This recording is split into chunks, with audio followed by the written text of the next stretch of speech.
السلام عليكم ورحمة الله وبركاته. الحمد لله رب العالمين والعاقبة للمتقين ولا عدوان إلا على الظالمين. പ്രിയമുള്ള സത്യവിശ്വാസികളെ, മുഅ്മിനീങ്ങളെ, പരിശുദ്ധമായ റമദാനിലെ 23ാമത്തെ സുദിനത്തിൽ നോമ്പുകാരായി അള്ളാഹുവിൻ്റെ പൊരുത്തം കാംക്ഷിച്ചുകൊണ്ട് നാം നിലകൊള്ളുകയാണ്. അള്ളാഹു സുബ്ഹാനഹു വ തആല നമ്മളുടെ നോമ്പും നമസ്കാരങ്ങളുമെല്ലാം അവൻ്റെ പൊരുത്തത്തിലായി കബൂൽ ചെയ്ത് അനുഗ്രഹിക്കുമാറാവട്ടെ. നബി സല്ലല്ലാഹു അലൈഹി വസല്ലമ തങ്ങൾ അരുളി ചെയ്തതായി ബഹുമാനപ്പെട്ട ഇബ്നു അബ്ബാസ് റളിയല്ലാഹു അൻഹു നിവേദനം ചെയ്യുന്ന ഹദീസിൽ കാണാം, നിങ്ങളിൽ ആർക്കെങ്കിലും എല്ലാ ദിവസവും കഴിവാകുമെങ്കിൽ ഞാൻ ഈ പറയുന്ന നമസ്കാരം നിങ്ങൾ നിർവഹിക്കുക എന്ന് പറഞ്ഞ് പ്രവാചകൻ സല്ലല്ലാഹു അലൈഹി വസല്ലമ തങ്ങൾ തസ്ബീഹ് നമസ്കാരത്തിൻ്റെ മഹത്വം വിവരിക്കുകയാണ്.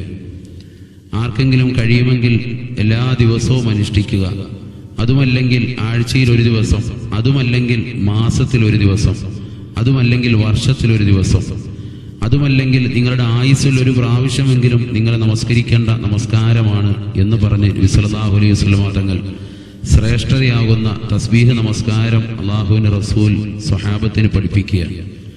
തസ്ബീഹ് നമസ്കാരം അതിൻ്റെ പേര് പോലെ തന്നെ തസ്ബീഹ് എന്ന മഹത്തായ അള്ളാഹുവിൻ്റെ പരിശുദ്ധിപ്പെടുത്തുന്ന വചനങ്ങൾ ഉള്ളതുകൊണ്ടാണ്. സുബ്ഹാനല്ലാഹി വൽഹംദുലില്ലാഹി വലാ ഇലാഹ ഇല്ലല്ലാഹു അല്ലാഹു അക്ബർ എന്ന മഹത്തായ ദിക്ർ അതിലുള്ളതുകൊണ്ട് തന്നെയാണ് തസ്ബീഹ് നമസ്കാരം, പരിശുദ്ധപ്പെടുത്തുന്ന നമസ്കാരം എന്നതിന് പേര് വരാൻ തന്നെ കാരണം. തസ്ബീഹ് നമസ്കാരം 4 റക്അത്താണ്. പകലാണ് നമസ്കരിക്കുന്നത് എങ്കിൽ ഈ 4 റക്അത്തും ഒരൊറ്റ നിയ്യത്തിൽ തന്നെ നമുക്ക് നമസ്കരിക്കാൻ പറ്റുന്നതാണ്. സാധാരണ രീതിയിൽ മിക്ക ആളുകളും നമസ്കരിക്കുന്നത് രാത്രിയിലായതുകൊണ്ട് തന്നെ 2 റക്അത്തായിട്ട് വേണം നമസ്കരിക്കാൻ, അഥവാ ഈ 2 റക്അത്തായിട്ട് നമസ്കരിക്കുക. അതേ രീതിയിൽ തന്നെ നാം നിയ്യത്ത് ചെയ്യൽ അനിവാര്യമാണ്.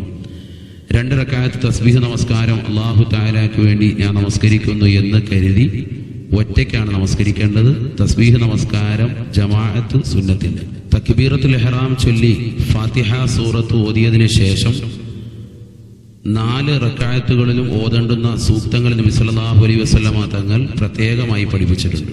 1ാമത്തെ റക്അത്തിൽ സൂറത്തു തകാസുർ ഫാത്തിഹയ്ക്ക് ശേഷം പാരായണം ചെയ്യുക. 2ാമത്തെ റക്അത്തിൽ ഫാത്തിഹയ്ക്ക് ശേഷം സൂറത്തുൽ അസ്ർ പാരായണം ചെയ്യുക. വൽ അസ്രി ഇന്നൽ ഇൻസാന ലഫീ ഖുസ്ർ എന്ന് തുടങ്ങുന്ന സൂക്തം പരിപൂർണമായി പാരായണം ചെയ്യുക. 3ാമത്തെ റക്അത്തിൽ ഖുൽ യാ അയ്യുഹൽ കാഫിറൂൻ എന്നുള്ള സൂറത്തുൽ കാഫിറൂന പരിപൂർണമായി പാരായണം ചെയ്യുക.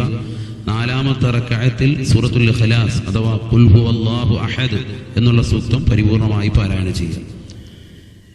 1ാമത്തെ റക്അത്തിൽ ഫാത്തിഹയ്ക്കും സൂറത്തിനും ശേഷം 15 പ്രാവശ്യം മേൽ പറഞ്ഞ സുബ്ഹാനല്ലാഹി വൽഹംദുലില്ലാഹി വലാ ഇലാഹ ഇല്ലല്ലാഹു അല്ലാഹു അക്ബർ എന്ന ദിക്ർ ചൊല്ലുകയും റുകൂഅ് ചെയ്യുക.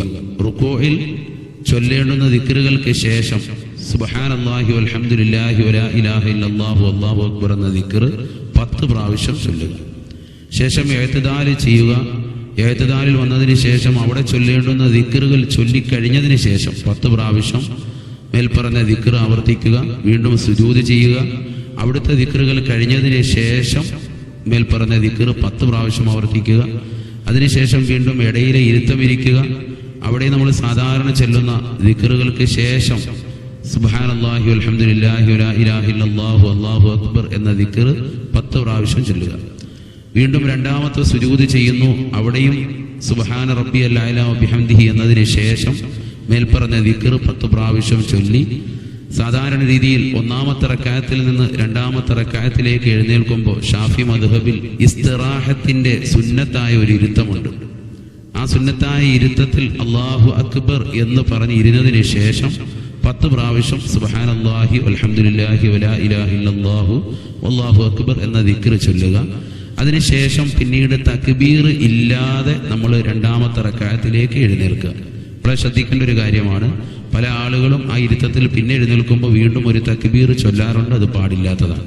കാരണം നൃത്തത്തിലോട്ടുള്ള ആ തക്ബീർ നമ്മൾ ആ ഇരുത്തത്തിൽ വരെ എത്തലുകൊണ്ട് തക്ബീർ കഴിഞ്ഞു. അവിടെ കൊണ്ട് നമ്മൾ സുബ്ഹാനല്ലാഹി വൽഹംദുലില്ലാഹി വലാ ഇലാഹ ഇല്ലല്ലാഹു അല്ലാഹു അക്ബർ എന്ന ദിക്ർ ചൊല്ലി പിന്നെ അനക്കമടങ്ങി നേരെ എഴുന്നേറ്റ് വന്ന് കൈകെട്ടുക. കൈകെട്ടിയതിന് ശേഷം പിന്നീട് ഫാത്തിഹ സൂറത്ത് വൽ അസ്ർ എന്നുള്ള സൂക്തം ഓതിയതിനു ശേഷം വീണ്ടും 15 പ്രാവശ്യം സുബ്ഹാനല്ലാഹി വൽഹംദുലില്ലാഹി വലാ ഇലാഹ ഇല്ലല്ലാഹു അല്ലാഹു അക്ബർ എന്ന ദിക്ർ ചൊല്ലുക.